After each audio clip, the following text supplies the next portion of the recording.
Hey everybody, I just finished a podcast about the nature of work and remote work.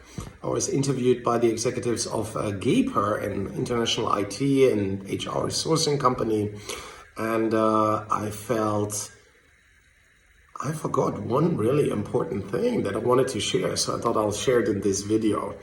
Because the nature of work, which means it's IT-based, it's shared, it's collaborative, it's just in time, it can be all those wonderful things. And why? Because transaction costs have come down, because our internet worldwide is getting better, our project management tools are getting better, software as a service in the cloud, allowing shared mobile work is getting better, and we see that in consulting projects, or you might see that in your organization. So that's all good, but there is a theory behind it, and it might relate to the theory of the firm, which is a 1937 article by economist Ronald Coase. So the econ students here, you might remember the Coase theory, very famous economist, and he would ask, why do we have companies? Which is a not so obvious question. Right? Economists talk about markets, how markets help allocate resources efficiently and effectively through prices, through supply and demand. They react to the price, fantastic allocation of resources. But companies aren't markets. The firm is not a market. You don't have a secretary that in the morning negotiates her price on the market. No, it's based on hierarchy and contracts. And the obvious reason is that the transaction costs play a role and are different. That on a market, there are costs for the transaction. There has to be a legal framework, there has to be a certain transparency, there has to be an agreement about not breaking the rules or an enforcement mechanism, there has to be institutions.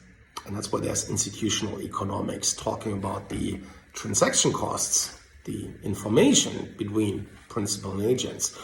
And in a company, that's different, it's based on hierarchy. So what has this to do with the nature of work today and remote work? Well, the internet technology now is changing the context of this relationship. So now it makes even less sense for people to commute for hours in the morning to get to a building where there are desks and cubicles. You know, corporate America, that's how it looks like. It's how most of office work is organized. Everybody gets together in a building, and there are those cubicles, and then there's surveillance by management, and everybody is expected to be happy and to perform, which was naive in the first place. It's such a controlled, rigid, hierarchical mechanism.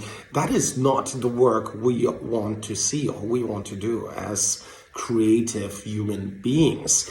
So now technology allows to really change that paradigm, to change the organization, that work can be done mobile, maybe from a cafe, maybe from home, maybe while you're on part vacation. It doesn't really matter, as long as the work is organized. That's what it's about. It no longer requires so much the hierarchy, control, and the building. Work can be organized through customer relationship management, project management, software as a service, online. People can work from home, and that is a good thing, and we will see more of that.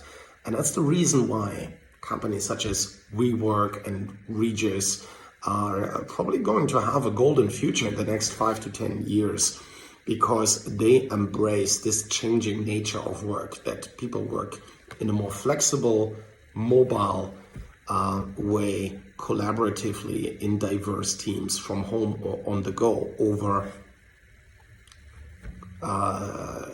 those borders of time and space.